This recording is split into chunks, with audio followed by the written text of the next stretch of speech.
وہ رجس ہے۔ یہ رجس کی تعریف ہے، یہ قرآن کا معنی ہے کہ جو اہل بیت سے دور ہے وہ رجس ہے۔ آپ سے اگر کوئی بندہ کل گاؤں میں پوچھ لے رجس کس کو کہتے ہیں، تو آپ یہ نہ کہنا کہ عربی لغت میں یہ معنی ہیں، اتنے اتنے فلاں فلاں کتاب میں، بس ایک بات اس کو بتا دینا۔ کوئی پوچھے رجس کیا ہے، آپ کہنا جو اہل بیت سے دور ہے۔ اگر کوئی پوچھے آپ نے کہاں لکھا ہے، آپ نے بتانا ہے یہ قرآن میں لکھا ہے، قرآن مجید کے اندر لکھا ہے۔ اب جو اہل بیت سے دور ہو، اللہ کا فیصلہ ہے، وہ کیا ہے؟ رجس ہے۔ اب رجس کا جو معاملہ ہے یہ ظاہری وضاحت کے ساتھ نہیں ہے کہ ظاہری وضاحت اچھی ہو تو شاید رجس نہ ہو، اگر وضاحت اچھی نہیں تو شاید رجس ہو، ایسی بات نہیں ہے۔ تو میں داڑھی کے سائز کے ساتھ رجس کا تعلق نہیں ہے، پگڑی کے رنگ کے ساتھ رجس کا تعلق نہیں ہے۔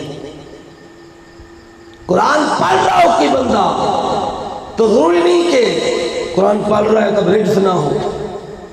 کوئی حج کر رہا ہو، کوئی کہ جی تو حاجی ہے، یہ کیسے رجس ہو سکتا ہے؟ کوئی نمازی ہو، کوئی روزے دار ہو، کوئی اور نیکی کر رہا ہو، کوئی کعبے کا غلاف تھام کے بیٹھا ہو، آپ کے اتنا بڑا نیک بندہ، یہ کیسے رجس ہو سکتا ہے؟ اللہ نے رجس کو ان چیزوں سے جوڑا ہی نہیں ہے۔ اللہ کہتا ہے چاہے نماز پڑھتا ہو، چاہے قرآن پڑھتا ہو، چاہے وہ داڑھی بھی رکھی ہوئی ہو، چاہے ہاتھ میں تسبیح بھی رکھتا ہو، اگر اہل بیت سے دور ہے تو یہ داڑھی رکھ کے بھی رجس ہے، نماز پڑھ کے بھی رجس ہے، قرآن پڑھ کے بھی رجس ہے، کیونکہ رجس کی نشانی یہ ہے کہ وہ اہل بیت سے دور ہوتا ہے، یہ اس کی علامت اور نشانی ہے۔ اب جب یہ پہلی بات ہم سمجھ گئے کہ رجس کبھی اہل بیت کے قریب نہیں آ سکتا۔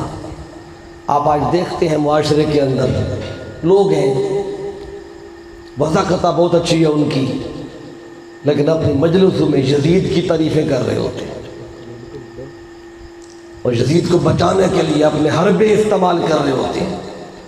تو اب سوچتے تو ہوں گے کہ اتنی حدیث کی کتابیں سامنے رکھی ہیں، قرآن سامنے رکھا ہے، اس میں شان اہل بیت بھی ہے، مقام اہل بیت بھی ہے، حدیثیں بری پڑی ہیں، تو ان کو کیوں نہیں سمجھ آتی مقام اہل بیت کی؟ یہ پھر بھی طرفداری یزید کی کرتے ہیں۔ تو اب سوچتے ہوں گے کہ پھر ایسا کیوں ہے؟ بھی فیصلہ اللہ نے کیا ہے کہ جو رجس ہو اللہ تعالیٰ اسے اہل بیت کے پاس لگنے ہی نہیں دیتا، وہ اسی ٹولے میں رہتا ہے۔ اور یہی معاملہ کربلا کے میدان میں تھا، امام المقام اپنے خیموں میں، ادھر یزیدی فوج اپنے خیمے کے اندر، اور قرآن وہ بھی پڑھتے تھے، قرآن ادھر بھی پڑھا جاتا تھا، لیکن قرآن پڑھ کے بھی یزیدی رجس تھے، کیونکہ حسین سے دور تھے، حسین کی طرف نہیں تھے۔ وہ تسبیح پڑھتے تھے، ٹھیک ہے پڑھتے رہے، لیکن تھے تو رجس، کیونکہ اہل بیت سے دور تھے۔ تو اللہ نے پھر اس کا جو رجس کا معاملہ یہ وضاحت سے اس سے نہیں رکھا۔ اللہ فرماتے ہیں بس یہ دیکھا کرو اہل بیت سے دور ہے کہ قریب ہے، قریب ہے تو محب اہل بیت ہے، دور ہے تو پکا رجس ہے۔ اب آگے بڑھنا چاہتا ہوں، دیکھیں جس معاشرے میں ہم رہتے ہیں یہاں اللہ تعالیٰ نے جتنی بھی چیزیں بنائی ہیں، ہر شے کا اللہ نے ایک ظاہر بنایا ہے، ایک اس شے کا اللہ نے باطن بنایا ہے۔ کوئی بھی شے لے، مثال کے طور پر یہ دیکھیں، یہ میرے سامنے مائک لگا ہوا ہے، اس سے کیا ہوتا ہے کہ آواز کو یہ زیادہ کر کے آگے دیتا ہے، یا آواز ادھر سے جا کے سیدھی دور تک جا رہی ہے، تو اس کا بھی ایک ظاہر ہے، اس کا ایک بات ظاہر میں تو یہ آپ کو اس کا خول نظر آ رہا ہے، دھات، لیکن اصل شے اس کے اندر ہوتی ہے جس سے آواز آگے جاتی ہے، اس خول سے نہیں جاتی۔ اور جب آپ خریدنے جاتے ہیں تو جو پیسے آپ دیتے ہیں وہ اس خول کے نہیں ہوتے، اس باڈی کے نہیں ہوتے، وہ اندر جو میگنیٹ ہوتا ہے اس کے اندر کرنٹ کتنا ہو، اس کی فریکوینسی کتنی ہو، تو اس کی قیمت آپ پے کرتے ہیں، جس کی قیمت دیتے ہیں وہ نظر بھی نہیں آ رہی، تو قیمت ہوتی ہے باطن کی، ظاہر کی نہیں ہوتی۔ اسی طرح آپ کے گھر میں پنکھا لگا ہوتا ہے، یا یہ پنکھا چل رہا ہے یا چھت والا پنکھا، تو پنکھے کے پر ایسے ہلتے ہیں تو ہوا دیتا ہے، تو یہ پر جو ہیں یہ خود بخود نہیں ہلتے، ان کے پیچھے ایک مشین ہوتی ہے جو اس کو حرکت دیتی ہے۔ تو جو قیمت ہوتی ہے وہ اس مشین کی ہوتی ہے، پر اتنے مہنگے نہیں ہوتے، یہ تو 200-400 روپے میں مل جاتے۔ اور جب پنکھے کے اندر کی مشین جل جائے تو آپ کہیں جی یہ پنکھا میں نے 10,000 کا لیا تھا، چلیں اب یہ 10 کا نہیں چلو 8 کا واپس کر دوں، تو وہ کہتا ہے جی اب یہ میں 8 کا کیا لوں، اب تو میں یہ کلو کے حساب سے لوں گا، تو ٹوٹل 200-400 روپیہ آپ کو دے گا، کلو کے حساب سے لے گا۔ کیوں؟ آپ کہیں گے اگلے دن لے گیا، اتنی مہنگا، اتنا مہنگا دیا، آج اتنا سستا۔ وہ کہتا ہے قیمت تھی اندر جو اس کے مشین لگی ہے وہی خراب ہو گئی ہے، تب یہ کسی کام کا نہیں ہے۔ تو قیمت باطن کی ہوتی ہے، ظاہر کی نہیں ہوتی۔ 2 مثالیں ہوگی، اگر تیسری چھوٹے بچوں کے لیے مثال دے دیتا ہوں۔ یہ چھوٹے بچے بیٹھے ہیں، یہ فروٹ وغیرہ کھاتے ہیں، کیلا بھی کھاتے ہوں گے، مالٹا بھی کھاتے ہوں گے۔ جب آپ مالٹے خرید کے لاتے ہیں کلو کے حساب سے، ہمارے ہاں کلو کے حساب سے ملتے ہیں، لاہور ادھر چلے جائیں تو یہاں درجن کے حساب سے ملتے ہیں۔ تو جب ہم کلو کے حساب سے خریدتے ہیں، گھر لے آتے ہیں، تو ہم کیا کرتے ہیں، چھلکا اس کا سارا اتار دیتے ہیں اور اندر والا پھل کھاتے ہیں۔ تو خریدتے ہوئے تو چھلکے کی بھی وزن لگا تھا، اس کی بھی قیمت دی تھی، لیکن کھایا کوئی نہیں۔ اگر وہ چھلکا جا کے واپس سے دکاندار کو بھی اپنے پاس رکھا، ہمارے کس کام کا ہے، ہمیں پیسے واپس کر اتنے جتنا اس کا وزن ہے، وہ کہے گا بھائی یہ اس کے ساتھ ہے، قیمت اس کی دی ہے جو اندر پھل ہے، لیکن چھلکا ساتھ ہو۔ اب اصل میں قیمت جو ہوتی ہے وہ ظاہر کی نہیں ہوتی، باطن کی ہوتی ہے۔ اب چوتھی مثال اپنے وجود کی لے لیں۔ یہ جو ہمارا وجود ہے یہ بھی 2 چیزوں کا مرکب ہے، ایک ہمارا جسم ہے اور ایک ہمارے اندر روح ہے۔ جسم ظاہر ہے، روح باطن ہے، چھپی ہوئی ہے۔ یہ ہماری زبان جو حرکت کر رہی ہے، آنکھیں دیکھ رہی ہیں، ہاتھ اٹھ رہے ہیں، کانوں میں آواز آ رہی ہے۔ جب روح نکل جاتی ہے، یہ کان کوئی اتار کے نہیں لے جاتا، لیکن پھر بھی سن نہیں سکتے، آنکھیں کوئی نکال کے نہیں لے جاتا، پھر بھی دیکھتی نہیں ہے، زبان پہ کاٹ کے نہیں لے جاتا، پھر بھی زبان بولتی نہیں ہے۔ کیوں؟ اصل شے روح تھی، وہی نکل گئی ہے۔ آپ اس جسم کو اٹھا کر قبر میں رکھ کے آ جاتے، کیوں کہ اب اس کا فائدہ کوئی نہیں ہے، جو کہ اصل شے اس کی چلی گئی ہے۔ تو جسم بیکار ہو جاتا ہے اگر اندر اس کا باطن نکل جائے۔ اب یہ 4 مثالیں میں نے اس لیے دی تاکہ اگلی بات کی سمجھ آئے۔ اب جب یہ 4 باتیں ہم سمجھ گئے، اسی طرح اللہ نے دین کا بھی ایک ظاہر بنایا ہے اور دین کا ایک اللہ نے باطن بنایا ہے۔ دین کا ظاہر کیا ہے؟ دین کے ظاہر کا نام ہے اسلام، اور دین کے باطن کا نام ہے ایمان۔ آپ اسلام اور ایمان سنتے ہیں نا؟ تو اسلام دین کا ظاہر ہے، ایمان دین کا باطن ہے۔ جب یہ دونوں ملتے ہیں تو بندہ دیندار بنتا ہے، اسے کہیں گے دیندار۔ ظاہر کا نام ہے اسلام۔ اسلام کیا ہے؟ ظاہری عمل، کوئی بھی ظاہری عمل ہو، جب تک کہ کلمہ پڑھیں یہ بھی ظاہری عمل ہے، یہ بھی اسلام ہے۔ نماز پڑھنا یہ اسلام ہے، زکوٰۃ دینا یہ اسلام ہے، حج پہ جانا یہ اسلام ہے، روزہ رکھنا یہ اسلام کی علامت ہے۔ یہ 5 چیزیں میں نے بتائی نا، اب یہ حدیث پاک سے سن لیں۔ آقا فرماتے ہیں بنی الاسلام علی 5، اسلام کی بنیاد 5 چیزوں پر، ایمان کی نہیں، اسلام کی بنیاد ہے۔ 5 چیزیں کیا ہیں؟ پہلی تو شہادت دو اللہ کے ایک ہونے کی، مصطفیٰ صلی اللہ علیہ وسلم اللہ کے سچے نبی ہونے کی۔ پھر کیا؟ اقام الصلاۃ و ایتاء الزکاۃ و تصوم رمضان و تحج البیت، نماز قائم کرنا، زکوٰۃ ادا کرنا، رمضان کے روزے رکھنا، بیت اللہ کا حج کرنا۔ آقا فرماتے ہیں یہ اسلام کی بنیاد ہے۔ تو یہ جو ظاہری عمل کوئی بھی ہوگا اس کا تعلق اسلام کے ساتھ ہے۔ اب پھر ایمان کیا ہے؟ ایمان باطن میں ہوتا ہے۔ اب یہ قرآن سے میں آپ کو عرض کر دیتا ہوں، سورۃ الحجرات ہے، اس کی آیت نمبر 14۔ کچھ عرابی آئے میرے آقا کی خدمت میں آ کے کلمہ پڑھا، دائرہ اسلام میں داخل ہو گئے، لیکن جب اپنے اپنے علاقے میں گئے تو وہاں جا کے کہنے لگے کہ ہم مومن ہو کے آ گئے۔ پڑھا کلمہ تھا، ابھی دائرہ اسلام میں آئے تھے، ابھی اسلامی تعلیمات شروع ہی کی تھی، گھر والوں سے جا کے، علاقے والوں سے جا کے کہا، کہنے لگے ہم مومن ہو گئے۔ اب اللہ ان کا ذکر کرتا ہے، کس طرح کرتا ہے سنیں۔ اللہ فرماتا ہے قالت الاعراب آمنا، عرابی کہنے لگے ہم مومن ہو گئے۔ اللہ نے جبریل بھیجا، فرمایا قل، اے حبیب انہیں ذرا ان کو بتائیں، لم تؤمنوا، ابھی تو مومن نہیں ہوئے۔ بندے کہتے تھے مومن ہو گئے، اللہ کہتا ہے تم مومن نہیں ہوئے ہو، پھر کیا ہوئے ہیں مولا؟ اللہ کہتا ہے وَلَكِنْ قُولُوا أَسْلَمْنَا، اللہ کہتا ہے ابھی آمنا مت کہو، ابھی اسلمنا کہو، ابھی تم مومن نہیں، ابھی تم مسلم ہوئے ہو، ابھی ایمان نہیں، ابھی تمہارے اندر اسلام آیا ہے۔ اور ایمان کیا ہے؟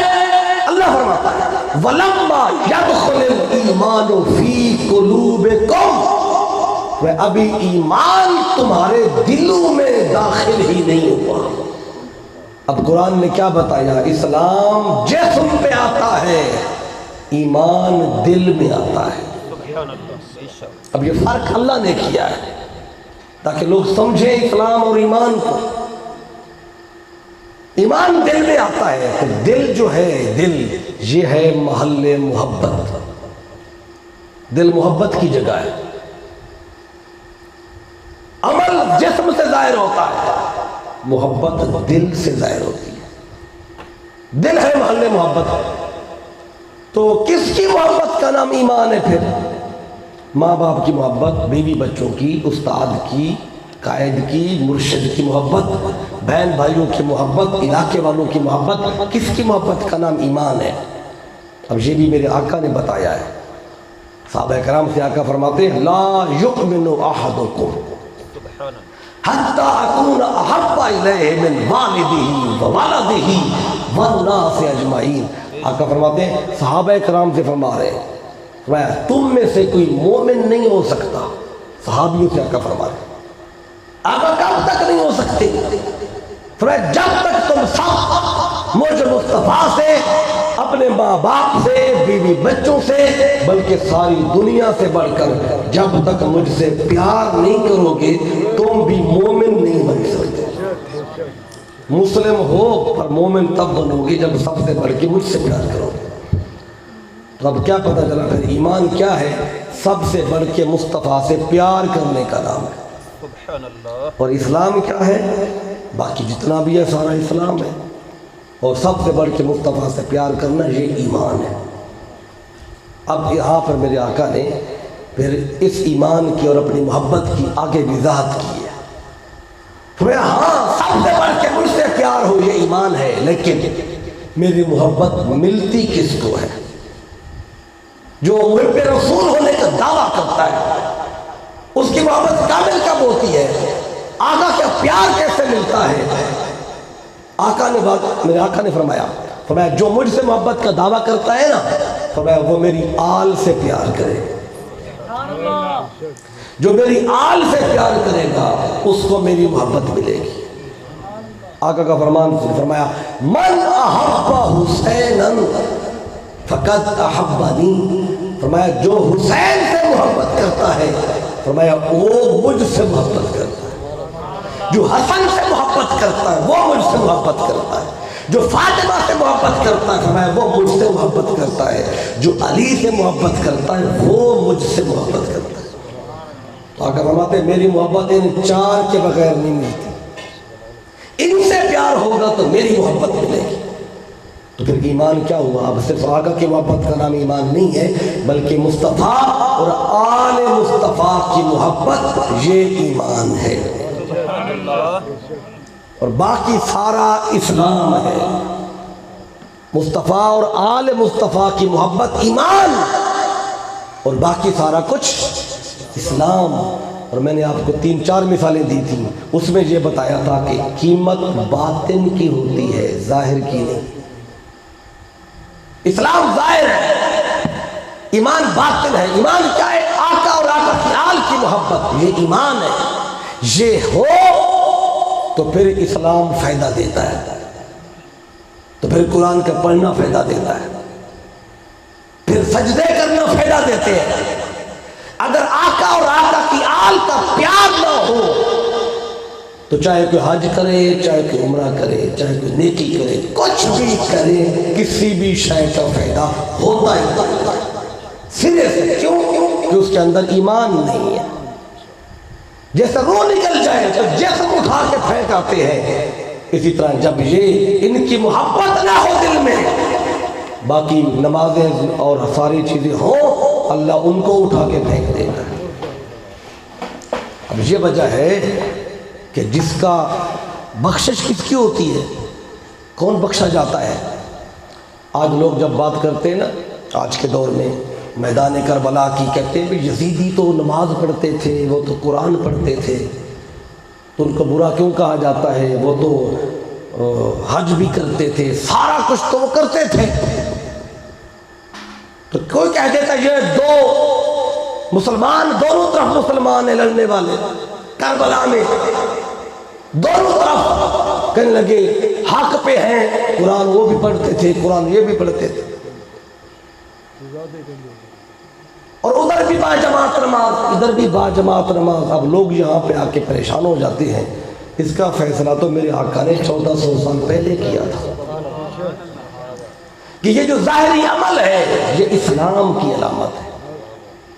اصل شے اسلام نہیں، ایمان ہوتا ہے، اور ایمان نماز پڑھنے کا نام نہیں ہے، کیونکہ آقا نے فرمایا ہے۔ اب حدیث پاک نماز کی بھی سن لیں، بعض لوگوں نے سارا دن نماز میں بند کیا ہوا ہے، 5 وقت نماز پڑھیں، فرض ہے، لیکن اللہ نماز اس کی اپنے پاس رکھتا ہے جو دل میں ان 5 کا پیار لے کے رکھتا ہے۔ سبحان اللہ، نعرہ تکبیر، نعرہ رسالت، نعرہ حیدری، حسینیت زندہ باد، حسینیت زندہ باد، حسینیت مردہ باد۔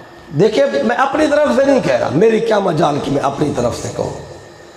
حدیث سنیں، نماز کی بارے میں آقا فرماتے ہیں، حدیث سے جتنے حوالے کہیں اس کے مل جائیں گے، میرے پاس موجود ہیں۔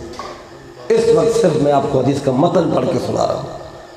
میرے آقا نے فرمایا یاتی علی الناس زمان، پر میری امت پر ایک زمانہ آئے گا، یجتمعون ویصلون فی المساجد، وہ جمع ہوں گے، نماز پڑھیں گے مسجد کے اندر، اور نماز بھی با جماعت پڑھیں گے، اجتماع بھی بڑا ہوگا، لیکن آقا فرماتے ہیں وَلَيْسَ فِيهِمْ مُؤْمِنٌ، اس پوری مسجد میں مومن ایک بھی نہیں ہوگا۔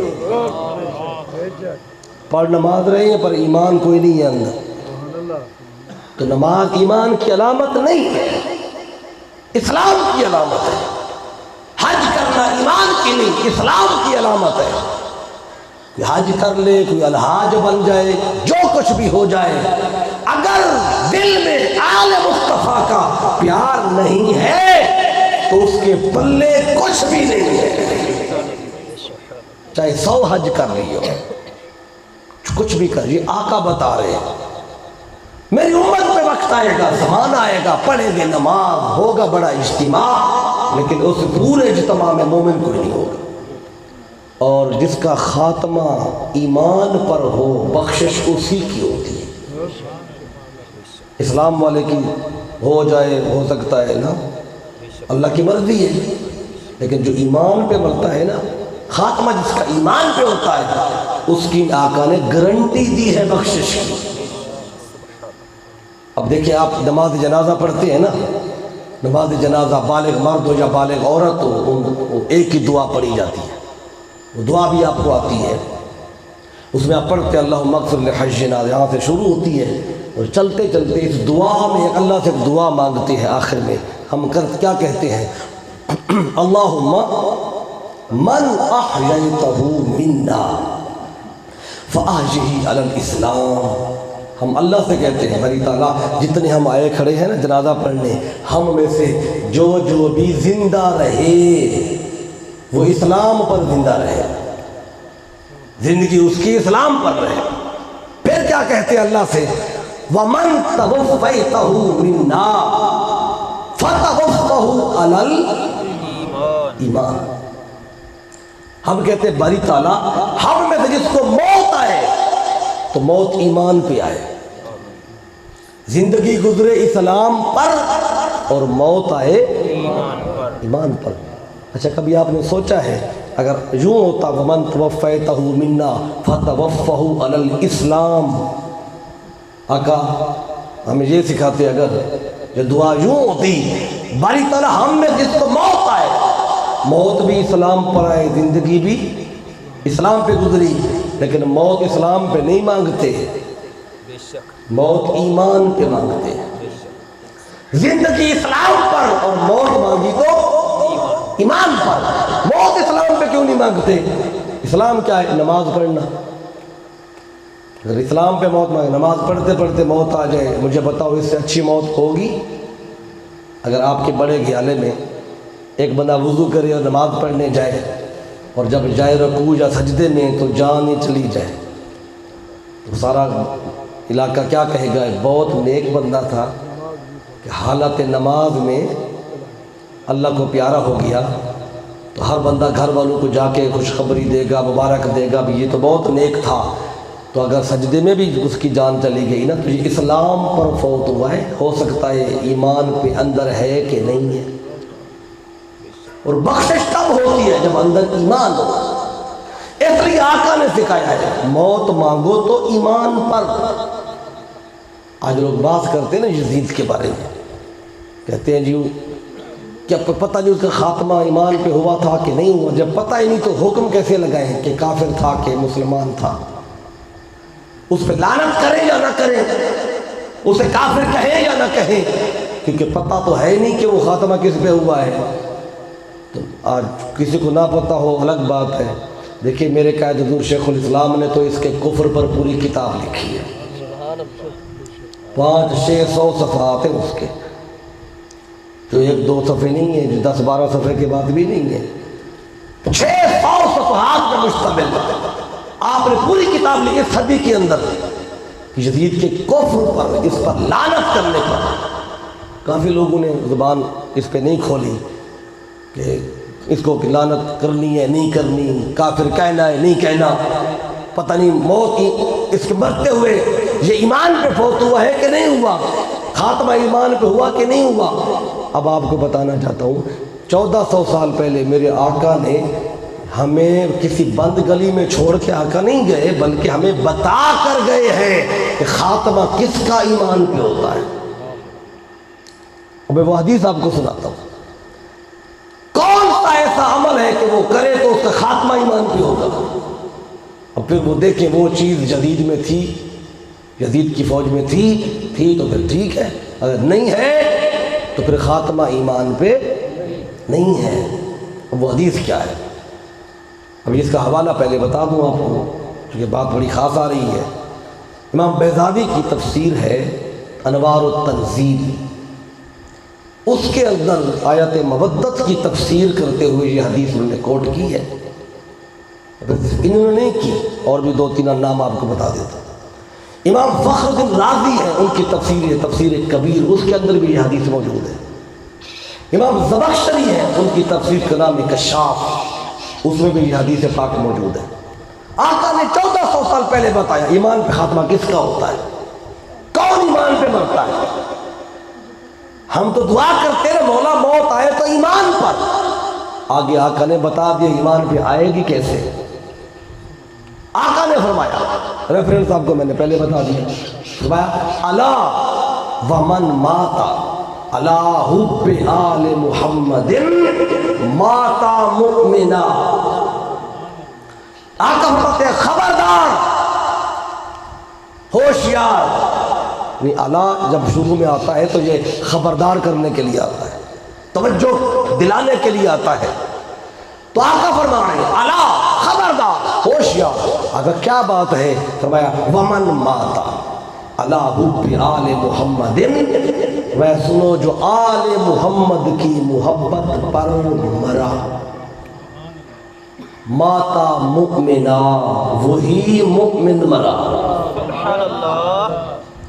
جو ان کی محبت میں جان دیتا ہے وہی مومن ہے، اس کا خاتمہ ایمان پہ ہے۔ اب ایمان سے بتائیں، جب آل محمد کی محبت میں جو مرتا ہے وہ صاحب ایمان ہوتا ہے، اس کا خاتمہ ایمان پہ ہوتا ہے۔ مجھے بتائیں یزیدیوں کے اندر اور یزید کے اندر مجھے 1% بھی اہل بیت کی محبت دکھائیں، کیا ان کو اہل بیت سے پیار تھا؟ اگر حسین سے پیار تھا تو پانی کیوں بند کر رہے؟ حسین سے محبت تھی 3 دن تک پانی کیوں بند ہے؟ اگر اہل بیت سے پیار ہے پھر آج 10 تک محرم کا دن ہے تو پھر یہ شہزادوں کے گلے کیوں کٹے گئے؟ اور محمد جیسے شہزادوں کو مسئلہ گیا، علی اکبر کو شہید کیا، علی اصغر کو شہید کیا، حضرت قاسم شہید ہوئے، آگے بڑھ کے پھر مولا حسین خود شہید ہوئے۔ اگر پیار تھا ان کو اہل بیت سے تو پھر قتل کیوں کر رہے؟ تو جو ان کا پیار ہے اس کو کہتے ہیں ایمان۔ تو اس سے کیا پتہ چلا؟ یزیدیوں کے اندر اور یزید کے اندر اسلام تو ہو سکتا ہے پر ایمان ہو ہی نہیں سکتا۔ جب ایمان سرے سے نہیں ہے تو پھر اسلام فائدہ نہیں دیتا۔ اسلام تب فائدہ دیتے جب ایمان ہو، چاہے تھوڑا ہی کیوں نہ ہو، اسلام فائدہ تب دے گا۔ اب یزیدیت میں، یزید میں، اچھا کوئی یہ کہے بھی یزید نے تو فوج نہیں بھیجی تھی کربلا، یہ تو ابن زیاد لے گیا تھا اور یزید کی خواہش نہیں تھی۔ آج یہ راستہ بھی لوگ نکالتے ہیں، کہتے ہیں جی وہ تو دمشق میں بیٹھا تھا، ٹیلی فون تھے کوئی نہیں کہ فون کرتا کہ آگے نہ جاؤ، قتل نہ کرو، بس ڈرانا تھا، وہ یہ کیا، وہ ایسا تو معاملہ نہیں تھا۔ کہ وہ ادھر بیٹھا ہوا ہے اور ادھر ابن زیاد اپنا کام کر رہا ہے، اور جب قتل کر بیٹھا یزید کو پھر پتہ چلا، چلے یہ بات بھی اگر مان لیں تو جب پتہ چلا تھا یزید کو تب واویلا کر لیتا کہ غلطی ہو گئی، سبحان اللہ، پریشان ہو جاتا، سر پکڑ کے بیٹھ جاتا۔ لیکن اس نے کیا کیا تھا؟ جب ابن زیاد تشت میں تھال میں سر حسین رکھ کر اس کے ادھر آیا دربار میں، تو اس نے کیا کیا؟ اب صحیح بخاری میں حدیث ہے، جامع ترمذی میں، اس کے ہاتھ میں چھڑی تھی اور یہ سر حسین کو دیکھ کر خوشی سے پھولا نہیں سماتا تھا اور حسین کے لبوں پہ چھڑی مارنے لگا۔ تو صحابی بیٹھے تھے، انس بن مالک، ایک حدیث زید بن ارقم بیٹھے تھے، وہ کھڑے ہوئے، انہوں نے کہا بدبخت چھڑی ہٹا، کیونکہ ہم نے اپنی آنکھوں سے دیکھا ہے ان لبوں پر مصطفیٰ اپنے لب رکھا کرتے تھے۔ تو مجھے پتا اگر یزید کے دل میں اہل بیت کا پیار تھا، تھوڑا سا بھی تھا، تو پھر وہ یہ حرکت کرتا۔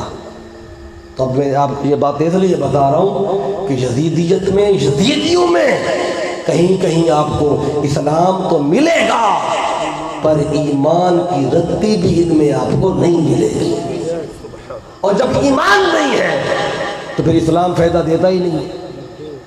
اس پر میرے آقا نے فرمایا تھا، فرمایا حضرت جابر بن عبداللہ روایت کرتے ہیں، آقا فرماتے ہیں من ابغضنا اہل البیت، تو جس نے ہم اہل بیت سے بغض رکھا، نفرت کی، دشمنی رکھی، کینہ رکھا ہم سے، تو کیا ہوگا؟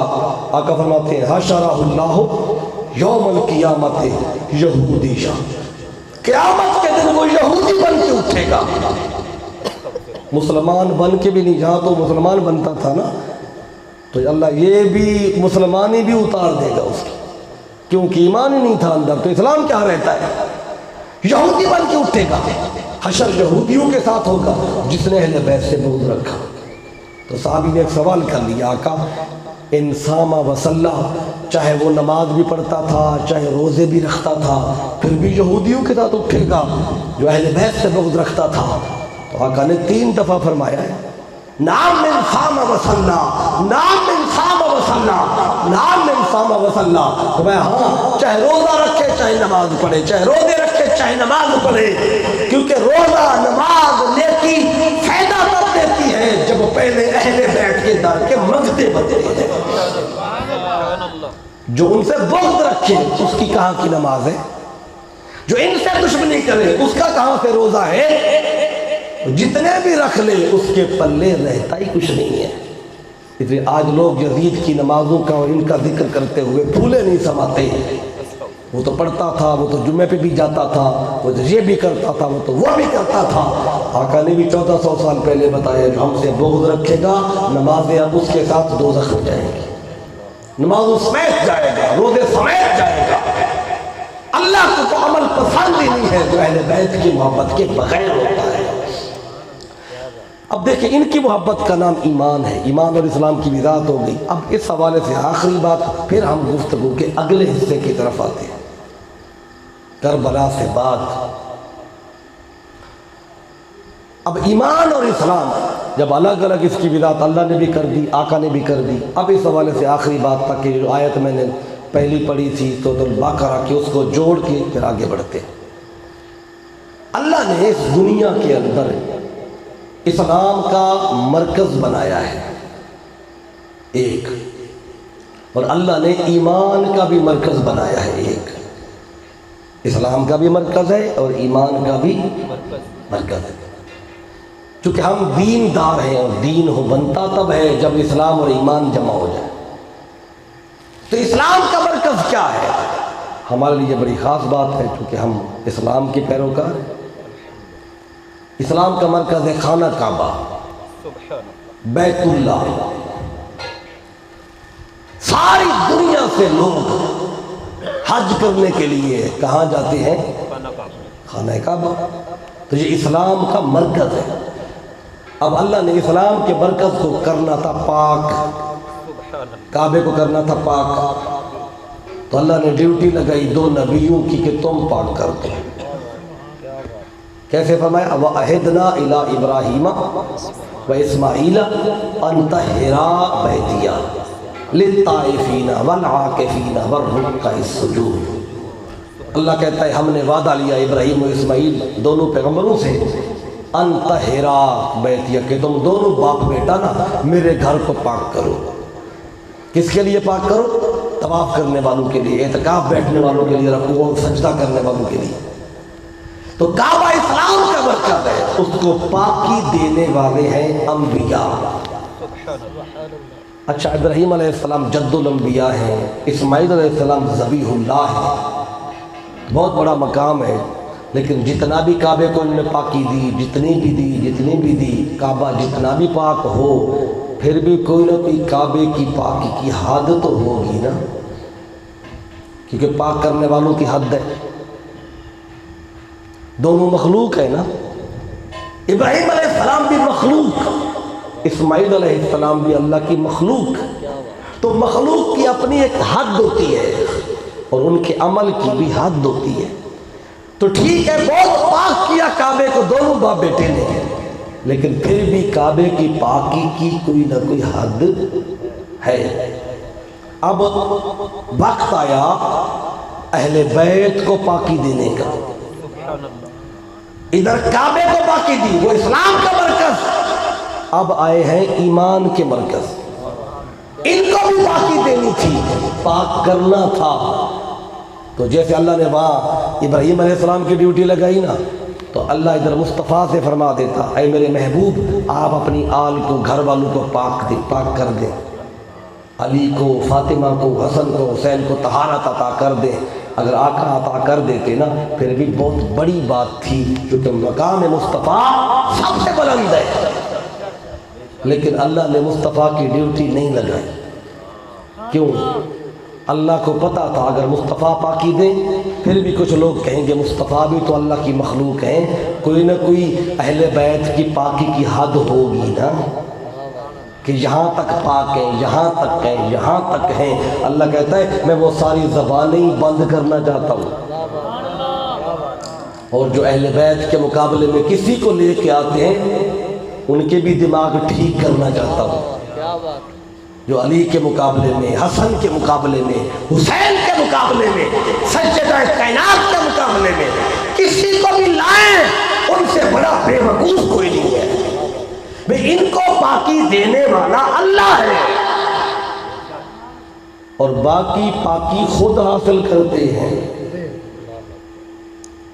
ہر بندہ پاکی خود حاصل کرتا ہے اور ان کو پاکی دینے والا قرآن لے آئے. میں ابھی کھول کے دکھا دیتا ہوں. کعبے کو پاک کرنا تھا، ابراہیم و اسماعیل نے پاک کیا. اب اہل بیت کی باری آئی. اللہ کہتا ہے انما یرید اللہ لیذھب عنکم الرجس اہل البیت ویطہرکم تطہیرا. یہ فاعل اللہ ہے، پاکی دینے والا اللہ ہے. تو جب اللہ نے پاکی دی تو کتنی دی، کہاں تک دی؟ اللہ کہتا ہے جب میری حد نہیں ہے تو میرے عمل کی بھی کوئی حد نہیں ہے. اس لیے اہل بیت کی پاکی، اہل بیت کی طہارت، اہل بیت کی عظمت، اہل بیت کی شان، اہل بیت کا مقام کتنا بلند ہے. اللہ کہتا ہے جتنا میں بلند ہوں. اللہ کہتا ہے پہلے میری بلندی ڈھونڈو، میری بلندی ڈھونڈو. اگر ہمت ہے تو پھر اہل بیت کی بلندی تمہیں ملے گی. جب میں بے حد ہوں تو پھر میرا عمل بھی بے حد ہے. اب اللہ نے تو قرآن میں سمجھایا ہے کہ ان کے مقابلے میں مت آؤ، ان سے مقابلہ بازی مت کرو. لیکن پاگل ہیں، آج بھی لگے ہوئے ہیں، آج بھی برابری اور پیمانے لے کے پھرتے ہیں. کبھی کوئی دو شہزادوں کو آپ جنگ کہہ کے سامنے، امام علی مقام کے سامنے یزید کو لے آتے ہیں، کبھی مولا علی کے سامنے اس کے والد کو لے آتے ہیں. تو یہ کبھی بھی موازنہ ہوتا ہی نہیں، نہ ہو سکتا ہے. کیوں کہ ان کو عظمتیں دینے والا خود اللہ ہے. تو ان کے مقابلے میں لانا مطلب اللہ کے مقابلے میں لانے کے لیے کوشش کر رہے ہیں. یہ مغالطہ اس طرح کی جو سوچ اور فکر رکھتے ہیں. اب آئیے، اب ایمان کا مرکز، اب اس سے ایک بات ہے اور بتا کے پھر وہ آخری جو آج بتانا ہے آج کے دن اور اس 10 محرم کے بعد کے حوالے سے. اب دیکھیں ایمان کے مرکز اہل بیت. بس ایک بات اور سن لیں اس حوالے سے، کیونکہ یہ فتنوں کا دور ہے اور فتنوں کے دور میں اپنے ایک عقیدہ اور ایمان کی حفاظت کرنی ہے. اب ایمان کا مرکز اہل بیت، اور اہل بیت میں ذکر کیا 5 کا. میرے آقا ہے، مولا علی ہے، سیدہ کائنات ہے، حسن اور حسین ہے، جن کی پاکی اور طہارت کی بات ہو رہی ہے. کبھی بھی پلیتی ان کے پاس نہیں آ سکتی. جس کے پاس پلیتی آ جائے وہ یہ والے اہل بیت میں نہیں ہے. جن کے اندر کبھی نقص آ جائے، عیب آ جائے، وہ اہل بیت میں ہوگا، پر یہ والے جو اہل بیت ہے یہ ان میں نہیں ہوگا. اب ہم نے کب کہا کہ ازواج مطہرات اہل بیت نہیں ہیں؟ حضرت عائشہ صدیقہ ہوں، حفصہ ہوں، ام حبیبہ ہوں، ام سلمہ ہوں، ساری مومنین کی مائیں ہیں، اہل بیت ہیں. لیکن جن سے اللہ نے رجس کو دور رکھا ہے وہ یہ ہے. اب یہ تو اللہ نے فرق کیا ہے نا، میں جو ذرا بتا رہا ہوں. اب آگے بڑھیں ذرا. ایمان کا مرکز ہے اہل بیت، اور اللہ نے اہل بیت کا بھی ایک مرکز بنایا ہے. ایک مرکز اہل بیت کا بھی بنایا اللہ. وہ کون ہے؟ وہ مولا علی شیر خدا ہے. یہ اہل بیت کا مرکز ہے، آقا نے ان کو بنایا ہے. ایک دن میرے آقا تشریف فرما تھے، صحابہ کرام سے آقا نے فرمایا، حدیث پاک جو امام طبرانی کے معجم کے اندر موجود ہے، حضرت ابو ہریرہ رضی اللہ عنہ روایت کرتے ہیں، آقا نے فرمایا لا ينعقد قدم عبد حتى يسأل عن 4 عن جسده فيما أبلاه وعن عمره فيما أفناه وعن ماله من أين اكتسبه وفيما أنفقه. یہ 3 سوال پہلے بتا دوں پھر چوتھے کی بات کرتا. آقا فرماتے ہیں انسان کے قدم قیامت کے دن ہلیں گے ہی نہیں جب تک اللہ ان سے 4 باتوں کا پوچھے گا نہیں. مجھ سے، آپ سے، ہر بندے سے اللہ قیامت کے دن 4 سوال کرے گا. ان کے جواب دینے ہیں، نہیں دیں گے، صحیح جواب نہیں دیں گے، قدم نہیں ہلیں گے، وہیں کھڑے رہیں گے قیامت والے دن. پہلا سوال اللہ پوچھے گا، بتا تجھے جسم دیا تھا، اسے بوسیدہ جو کر آیا ہے یہ کیسے ہوا ہے؟ دوسرا سوال اللہ پوچھے گا تجھے عمر دی تھی کس مقصد میں فنا کی ہے؟ تیسرا سوال اللہ پوچھے گا تجھے مال دیا تھا کمایا کیسے تھا، خرچ کہاں کیا تھا؟ یہ 3 سوال کر کے نا اللہ چوتھا سوال پوچھے گا وَعَنْ حُبِّ أَهْلِ الْبَيْتِ۔ اس دن اللہ پوچھے، قیامت کے دن پوچھے گا بتا اہل بیت سے بھی پیار تھا کہ نہیں تجھے؟ جب یہ آقا نے فرمایا نا اہل بیت سے پیار کا پوچھا جائے گا، ایک صحابی کھڑے ہوئے فقیل یا رسول اللہ صلی اللہ علیہ وسلم آقا فما علامت حبکم، آقا آپ کے اہل بیت کی محبت کی کوئی نشانی ہے کہ اس سے پیار کریں تو اہل بیت کی محبت کہلائے؟ تو آقا فرماتے ہیں ہے۔ عرض کیا آقا وہ کیا ہے؟ ساتھ مولا علی بیٹھے تھے، میرے آقا نے مولا علی کندھے پہ ہاتھ رکھا فضرب بیدہ علی منکب علی، مولا علی کے کندھے پہ ہاتھ رکھ کے آقا فرماتے ہیں سنو یہ جو علی ہے یہ ہماری اہل بیت کے محبت کی علامت ہے۔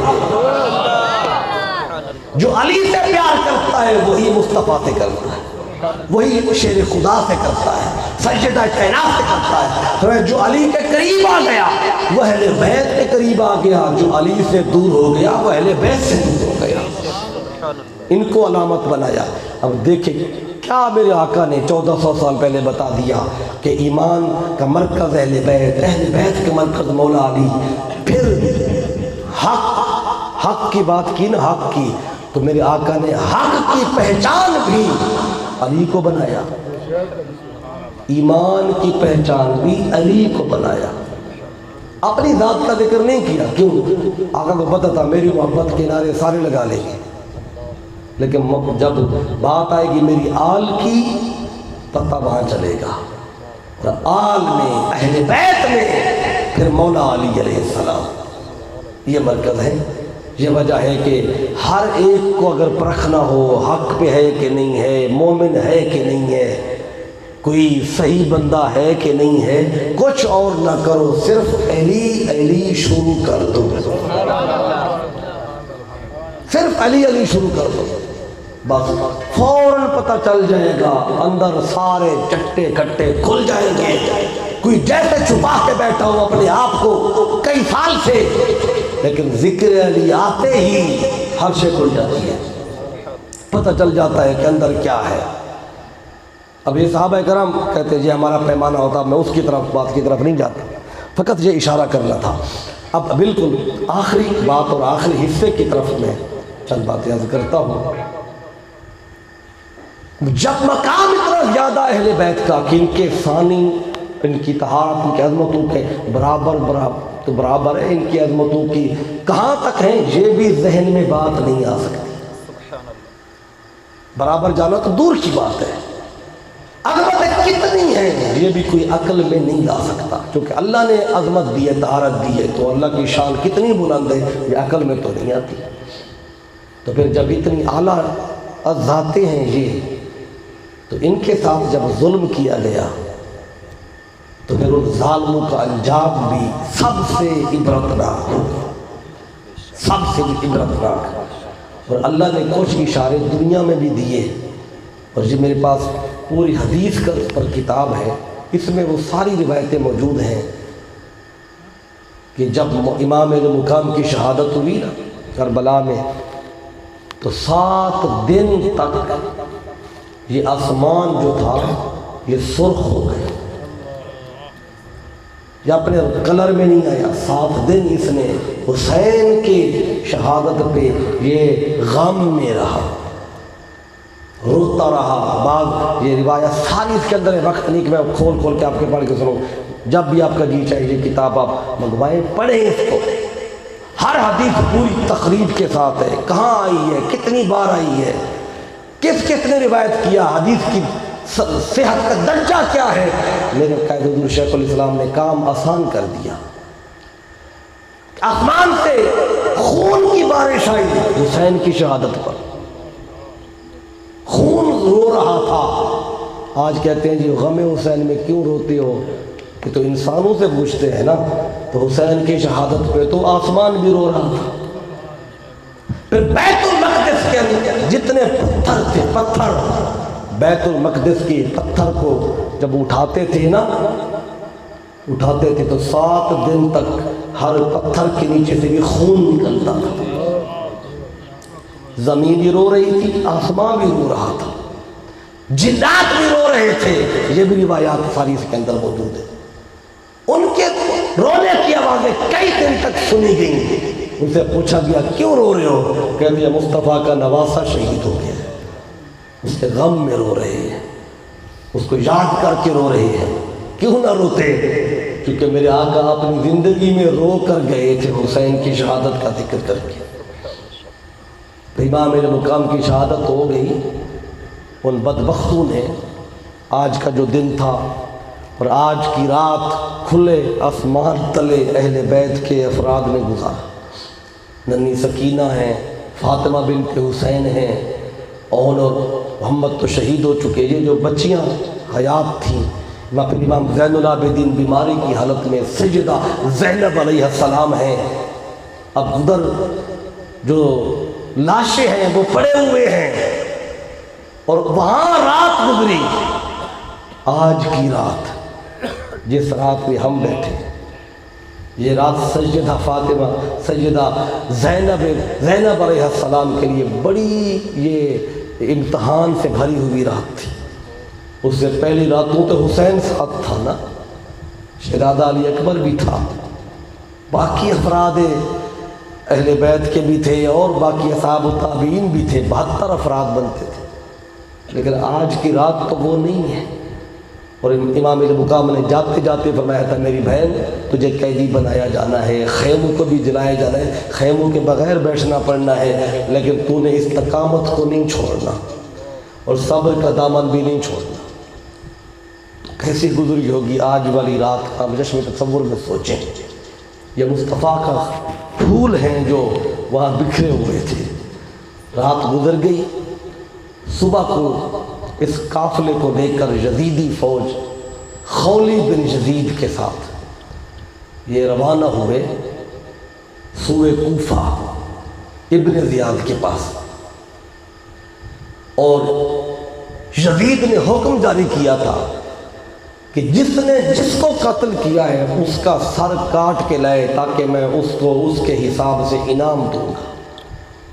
تو خولی بن یزید نے حسین کا سر کاٹا اور اپنے ساتھ لے کے چلا۔ تو جب یہ پہنچے کوفہ میں تو شام ہو گئی تھی، اور کوفے کا جو دروازہ تھا، جو دروازہ سلطنت تھا، وہ بند ہو گیا تھا، بادشاہ کا دروازہ بند ہو گیا تھا۔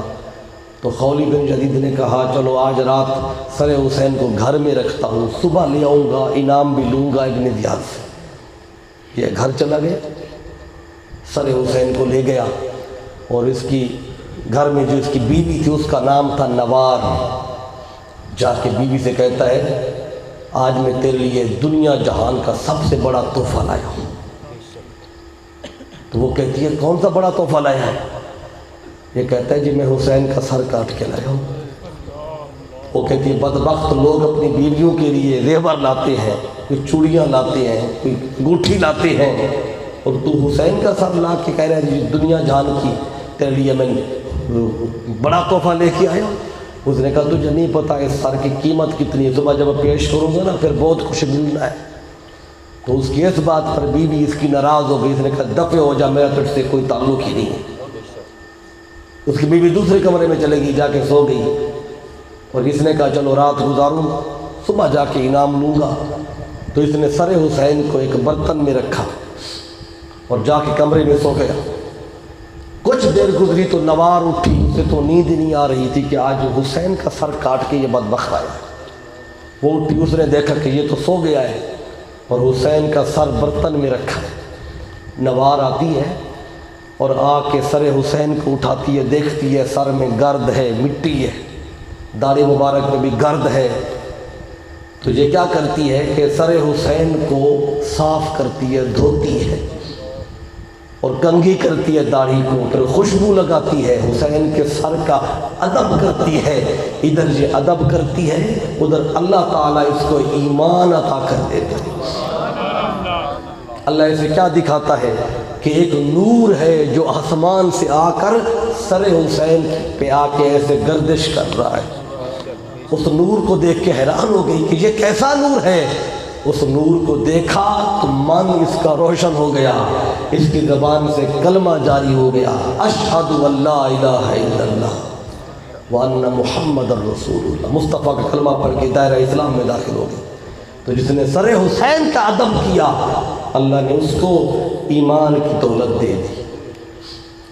تو پھر صبح ہوئی تو اس نے وہ سر حسین جا کے پیش کیا، اور اس پلید نے بھی، ابن زیاد نے، سر حسین اس کے ہاتھ میں چھڑی تھی تو حسین کے سر پہ مارنے لگا، آپ کے لبوں پہ مارنے لگا، کبھی آپ کے نتنوں پہ لگا تھا۔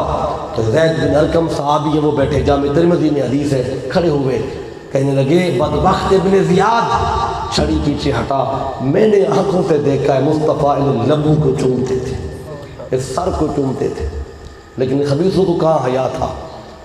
پھر اگلے دن یہ قافلہ ابن زیاد نے سوئے دمشق روانہ کیا یزید کی طرف۔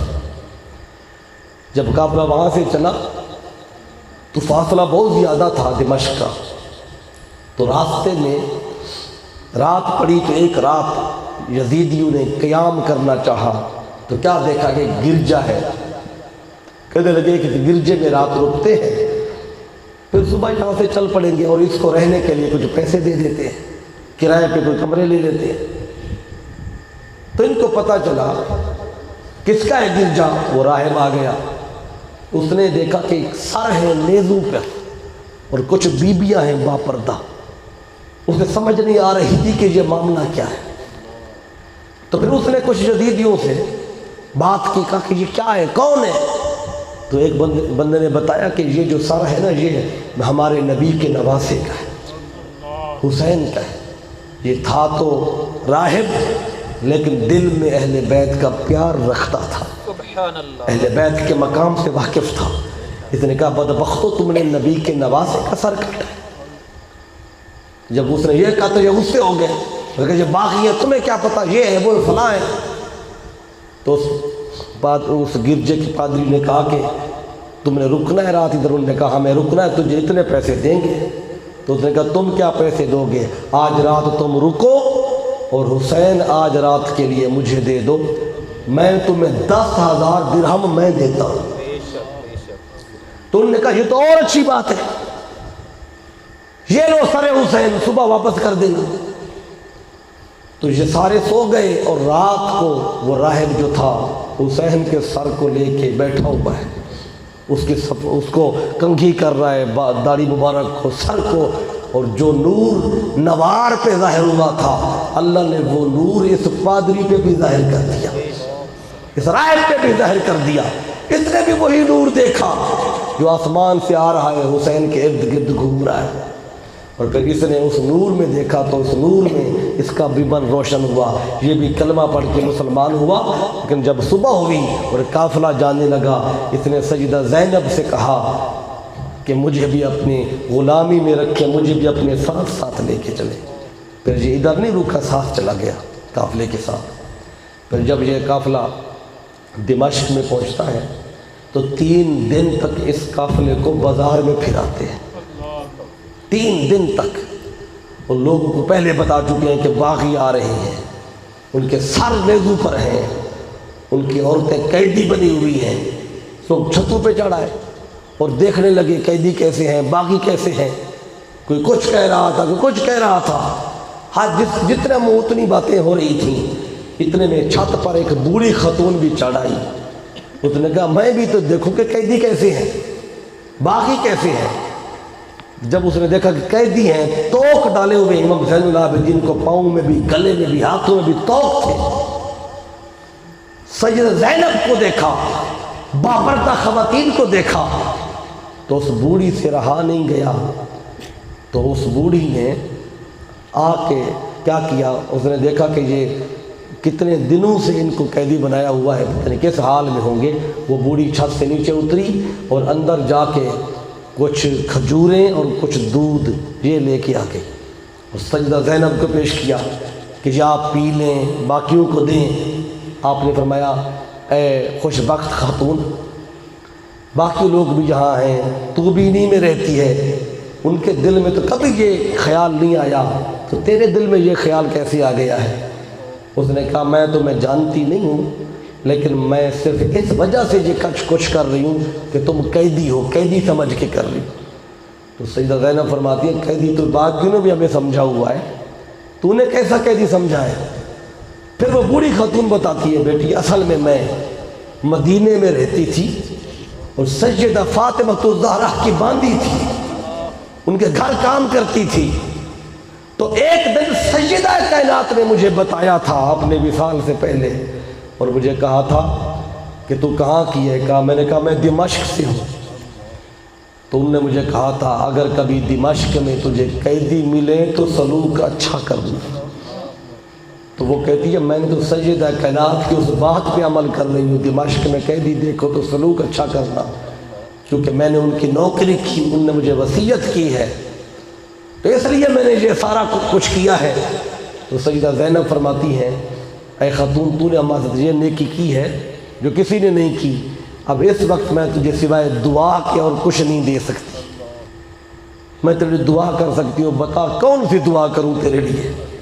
وہ بوڑھی کہتی ہے اب تو عمر گزر گئی ہے، کچھ دنیا کا مال نہیں چاہیے، کچھ بھی نہیں چاہیے، کہتی ہے بس دل میں ایک خواہش ہے، شاید وہ ہو سکتا ہے پوری ہو جائے، اس کے لیے دعا کرتے۔ اب فرماتی ہیں بتا تیری کیا خواہش ہے؟ وہ خاتون کہتی ہے جب میں حضرت فاطمہ الزہرا کے پاس کام کرتی تھی نا ان کے گھر میں مدینے میں، تو زینب چھوٹی تھی میری گود میں کھیلتی تھی، حسین چھوٹا تھا، حسن چھوٹے تھے میری گود میں کھیلتے تھے۔ کہتی ہے مجھے پتہ ہے 10 سال پہلے حسن کو زہر دے کے شہید کر دیا گیا، لیکن ابھی حسین اور زینب موجود ہیں، میرے لیے اتنی دعا کر دے کہ میں ضعیف ہو چکی ہوں، عمر رسیدہ ہو چکی ہوں، لیکن ایک بار میرے لیے دعا کر دے کہ مرنے سے پہلے حسین کو بھی دیکھ لوں اور مرنے سے پہلے زینب کو بھی دیکھ لوں۔ کہتی ہے اس کے سوا مجھے کچھ نہیں چاہیے۔ تو آپ کہتی ہیں اللہ نے تو تیری دعا قبول کر لی ہے، وہ تو ہو چکی ہے قبول۔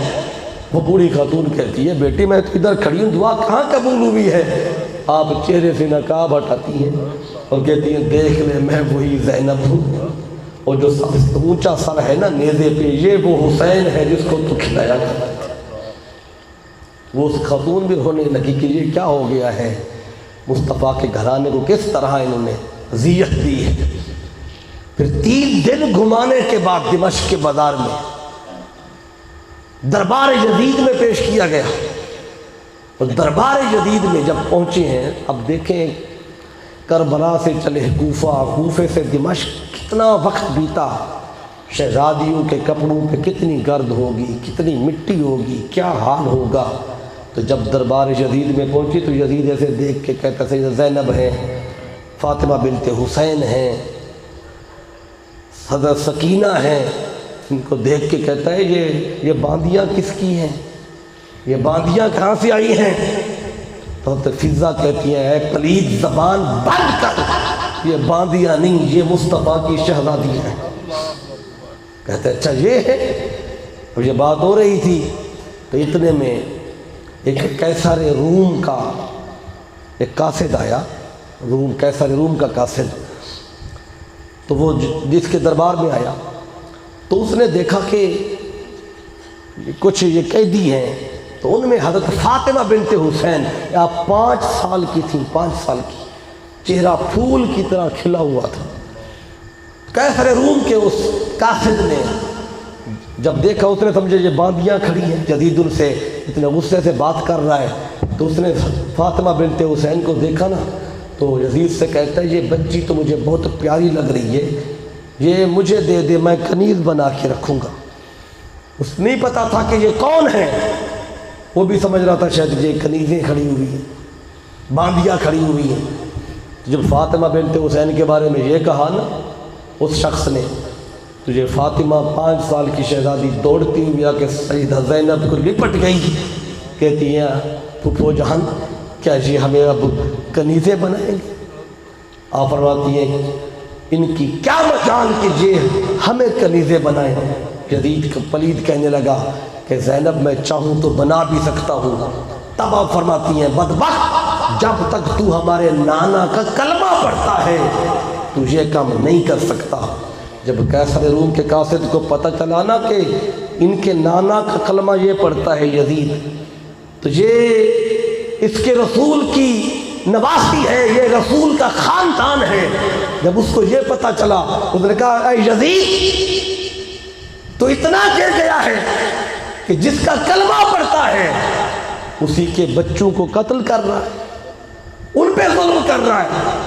جب قیصر روم کے اس قاصد نے یزید کو برا بھلا کہا، یزید کو غصہ آ گیا، یزید نے کیسے قتل کر دو، اسے وہیں قتل کر دیا۔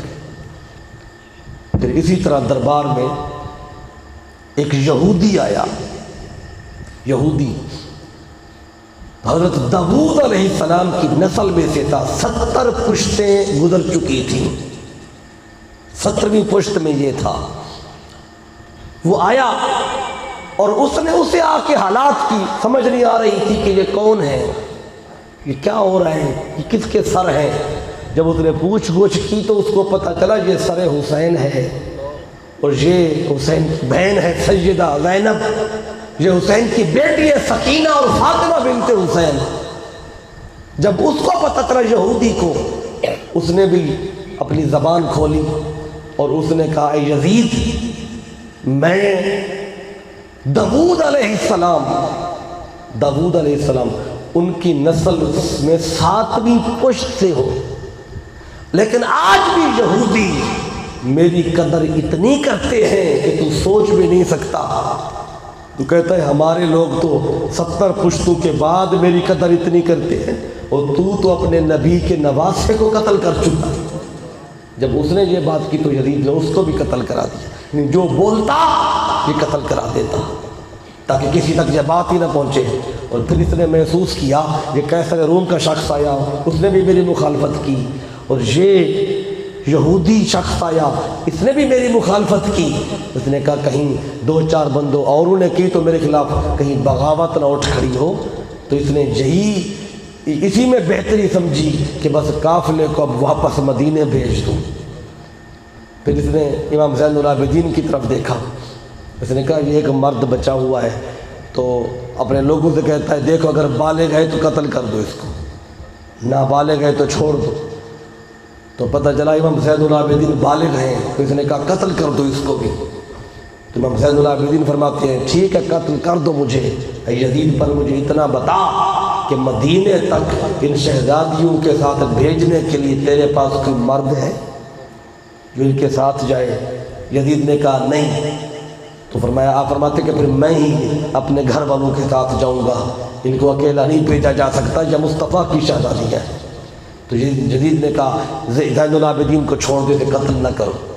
اس طرح یہ قافلہ واپسی کا سفر کرتا ہے، اور مدینے سے پہلے ہی کوہرام، مدینہ پہنچنے سے پہلے ہی کوہرام مچ جاتا ہے۔ امام زین العابدین شہر میں داخل ہی نہیں ہوتے، اور مدینے والوں کو پتہ چلتا ہے کہ وہ قافلہ حسین کے بقیہ افراد آئے ہیں، تو ایسے لگتا جیسے مدینے کی گلیوں میں قیامت آ گئی۔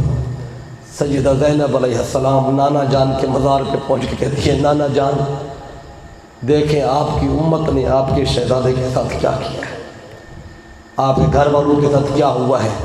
پھر امام زین العابدین مدینہ شہر میں نہیں رہتے تھے، باہر خیمہ لگا لیا، باہر ہی رہتے تھے۔ پھر کہیں پانی نظر آتا تو کربلا کی یاد آ جاتی تھی، کہیں سبزہ نظر آتا تو کربلا کی یاد آ جاتی تھی۔ پھر اسی خیال میں، اسی اپنے والد امام علی مقام کی یاد میں پھر آپ گم رہتے تھے، تنہائی میں زندگی گزاری۔ تو یہ قافلہ حسین کی کربلا سے اگلا جو سفر تھا، تو میں نے چاہا آج کی رات کی مناسبت سے چند باتیں آپ تک پہنچاؤں۔ تو میں نے فقط خراج تحسین پیش کرنے کے لیے اس عالی گھرانے کو ٹوٹے پھوٹے الفاظ کے ساتھ، اس گھرانے کے بارے میں بولتے ہوئے بھی بندے کو 100 بار سوچنا پڑتا ہے کہ کیا لفظ بولوں، کہیں لفظوں میں بے ادبی نہ ہو جائے۔ تو اس لیے اس گھرانے سے جتنا پیار کریں، جتنا پیار کریں، ادب کا تعلق رکھیں، جتنا پیار ہوگا اتنا ایمان ہوگا، جتنا پیار ہوگا، جتنا ادب ہوگا ان کا، اور اتنا اللہ کی بارگاہ میں قربت حاصل ہوگی۔ تو یہ آج کی رات کے حوالے سے پیغام تھا۔ میں میلاد کمیٹی کے تمام اراکین کو ایک بار پھر مبارکباد دیتا ہوں۔ اور آپ سب دوستوں کو بھی کہ سارا دن بھی آپ کا مصروف گزرا ہوگا، 10 محرم الحرام ہو یا 12 ربیع الاول کا دن ہو، تو اہل ایمان کے لیے بڑا مصروف دن گزرتا ہے، محافل ہوتی ہیں، مجالس ہوتی ہیں، آنا جانا ہوتا ہے، معاملات ہوتے ہیں، لیکن اس سب کے باوجود آپ نے یہاں یہ 12 بج گئے ہیں، کم و بیش 1.5 گھنٹہ مجھے ہوا، جتنی توجہ سے آپ نے سنا ہے، میں آپ کا شکر گزار ہوں، اور میں آپ کی محبتوں کو سلام پیش کرتا ہوں۔ اللہ تعالیٰ آپ کے جذبوں کو سلامت رکھے، اللہ تعالیٰ آپ کی محبتوں کو سلامت رکھے۔ وما علیہ الا البلاغ۔